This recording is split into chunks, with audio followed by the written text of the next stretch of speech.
I'm your host, Nizzy. And in this video, you guys, we're going to be giving you a little preview of the NBA Finals between the Milwaukee Bucks and the Phoenix Suns. Now, I'm super stoked for this one, you guys. Starts up tomorrow, 6 p.m. start tomorrow, July 6th. Should be a great series, you guys. It's super exciting. I'm stoked. Finally, we get to see a couple teams that haven't won a championship in fucking ever. So that'll be nice. It'll be nice to see some new blood get in there. Get some new cities, get to lift up a chip for the first time in a long time. I was just looking up some stats, you guys, and the Phoenix Suns have never won an NBA championship, so I'm sure these guys are chomping at the bit heavy. Obviously, with Chris Paul never winning one either with 16 years in the league, I'm sure he really would like to bring it home to Phoenix.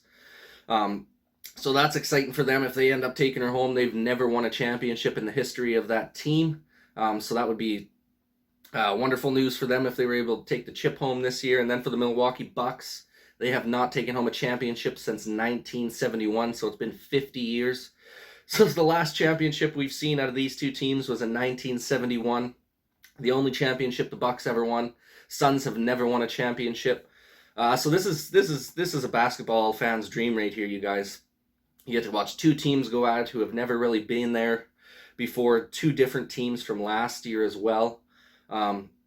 As a basketball fan personally, I like to see some new teams get in there, see some smaller markets get in there. I get sick of seeing the same old teams, these super teams make it all the time, or LeBron James making it all the time, or the LAs or the Bostons or the Miamis or the Phillies or whoever. Always getting super far, Golden States, things like that. So it's nice to see some small market teams in there. Pretty excited to watch this series play out. I think it's going to be a pretty good battle. Even with Giannis out, I think it will still be a good battle. I'm not too sure if he's going to miss the whole series. I would assume he's not going to be playing game one at this point. The injury says he's going to be a game time decision for game one still. Just with that hyperextension in the knee, I would think he's probably going to be out another week yet. So I would expect him to be missing probably games 1 and 2. We'll have to see what happens though. See how his knee heals up. But ideally, if you're the Milwaukee Bucks, you don't want to push him back and have him out for a whole year, especially because you only got about a week and a half left in the season. If he were to tear something by coming back too early, he's done for all of next year, right? He will not play most likely for the entirety of next season because we're getting back onto the normal schedule. So they want to be done the finals in June again, starting up in, I believe, October 19th is the start of the season. So they're going to have to play it by ear with Giannis here and see how things go. I would expect him to miss games 1 and 2, like I said. Which that matchup, I was really curious to see that DeAndre Ayton versus Giannis matchup. Obviously, if Giannis is out, you're not really going to get to see that. Brook Lopez will probably be stepping in for him. He had an outstanding, I believe it was game 5 against the Suns, went off for 33 points there. Just had a masterful performance in that first game where Giannis was down. He's going to have to step up big time against DeAndre Ayton if they want to have a chance at winning this series if Giannis isn't going to be available. I'd definitely say Ayton is the much better of the two big men. Lopez can shoot the 3 ball better than Ayton, but Ayton's your traditional big. Who's just a big body around the rack. He's really good at getting offensive boards, finishing. He's got a nice soft touch around the rim as well. So that'll be a good little matchup between Giannis and Lopez versus DeAndre Ayton there. We'll have to see how that one plays out. At this point, with Giannis being injured, I'd give the favor to Ayton in that matchup. There's some great matchups in this series, you guys. Another good one will be Booker versus Middleton. Now, I'm not too sure if they're going to have Middleton guarding Devin Booker. They might swing over PJ Tucker to have him on him, depending on how things play out. But nonetheless, Middleton's a decent defender as well, so I'm sure he could D up Devin Booker not too bad. But that's going to be a sick matchup to watch, too, as well. They're two guys with very similar game styles. Obviously, Devin Booker's more of a pure stroke shooter. Middleton can shoot pretty well. Their numbers are pretty similar in the playoffs. Middleton so far has got 23 points, 8 boards, and 5 assists throughout the playoffs, shooting 43% from the field. Devin Booker's pretty similar. He's got 27 points, so 4 points more per game. But he's got a couple boards less. He only gets 6 boards, same amount of assists, around 5 assists a game, and he shoots 44% from the field, so 1 percentage stroke higher than Middleton. So that's actually a pretty decent matchup between those two guys. Those two guys should even themselves out a little bit. Obviously, we'll see who's got more of a clutch gene to them and see who goes off more throughout the first couple of games. Middleton's going to have to step up big time if Giannis is out. They're going to need 25 to 30 points per game from him if Giannis isn't there. We'll have to see how he performs. I think he's going to step up big. He's had quite a few huge games for the Bucks this playoffs. He's had some duds as well, but he's definitely made up for it with his big-time performances that he's had to keep his team in it. in series or to push them on and advance them with Giannis being out. So I'm looking forward to seeing that matchup too. And the last big time matchup on this one, you guys, that I think is going to be super exciting to watch is Jrue Holiday versus Chris Paul. I mean, two great point guards in our league. You got Chris Paul, probably one of the best floor generals to ever play the game, and then you got Holiday, who's one of the best defensive point guards in the league right now. And he's been stepping up huge on that offensive end with Giannis out the last couple games. Jrue Holiday's just been a beast on the offensive end of the floor, just doing everything, getting high assist totals, scoring lots, driving it into the paint, getting down low, taking to the rack, just kind of bully balling his opponent, really playing an aggressive style of basketball there, and it's really paid off for him. He's been doing a really good job since Giannis has been out, and he needs to keep that aggressive mentality going into the finals. They're going to need that from him, take a little pressure off of their other big guns, and see what happens, man. If he can average 20 plus a game and give you 7 or 8 assists a game, man, there's a good chance that Milwaukee can take this series.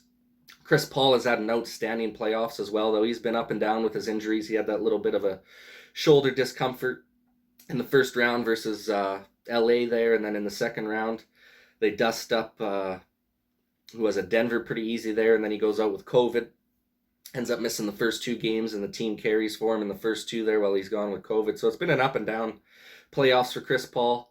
Definitely hasn't been the way that you would draw it up, but he's made it to the finals finally for the first time in his career. So I'm expecting him to be ready, man. I'm expecting this guy to be ready to roll. He's going to be locked in from start to finish. He's going to have this Phoenix Suns locked right in. Monty Williams is an outstanding coach as well.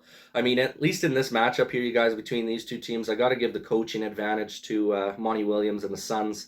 I just think he's a better coach than Budenholzer, and I think he's just better at making the adjustments on the fly compared to Budenholzer. I think they got a better game plan and get better strategy as well. They're really good at moving the ball. Like I said, the Phoenix Suns reminded me a lot of the Raptors, just with their ball movement and their team mentality, pass-first mentality, hard-nosed defense. Just very similar build and makeup of how the Raptors were on their championship run a couple years ago. So I'm excited to see how this thing plays out, you guys. It should be an exciting series. We'll have to see what happens if Giannis is going to make an appearance at all this series. Regardless, with or without Giannis, I think this is a pretty even matchup because Milwaukee does not have a bad team either, right? Like, Milwaukee's got some ballers on there. Jrue Holiday and Middleton are no joke. Those guys can step up big time. You've had some other role players like Bobby Portis and Brook Lopez step up huge for them.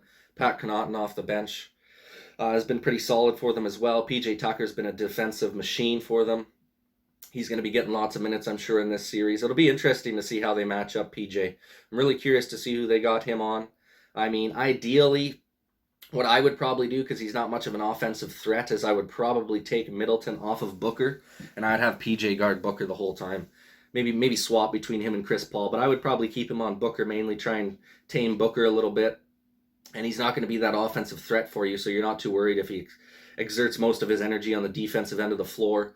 Obviously, that being said, like with Middleton, you don't want him exerting all his energy on the defensive end because he's going to need to put up some points for you guys, obviously, if Giannis is out. So I think that would be the better matchup defensively, is to throw PJ Tucker onto D-Book. And then that way that frees up Middleton a little bit more. Doesn't have to work as hard. He's still going to have to put an effort on the defensive end, but he won't have to work as hard if he were to be defending Booker. So we'll see how it plays out, see what the matchups end up being. Should be an exciting series, though, you guys. I'll just give some predictions. I got Suns in 7. I think Phoenix Suns are going to take this in 7. Take it on their home court in the 7th game here. I expect Giannis probably to be back games 3 or 4. I think he'll miss a couple here. And I think that's why it will get pushed to 7. I think Phoenix is going to jump out to an early lead, and then Giannis is going to come back and fight and scrap and claw to get him back in it. And unfortunately, it's just not going to be enough in the end. I think the firepower and the leadership quality of Chris Paul is going to carry them to their first NBA title and Chris Paul's first NBA title. Suns in 7. Let me know what you guys think in the comments section down below. Who do you think is going to take the NBA championship this year? You think Giannis is going to return from injury? You think Chris Paul is going to be able to lead his team to victory for the first time in his career? Really curious to get your guys' opinions and thoughts on the situation and the finals coming up here. And once again, you guys, I appreciate all the support and you guys taking the time to watch my videos on this channel. Please drop a like, subscribe if you so choose, and once again, this is Nizzy with Nizzy Sports Chat.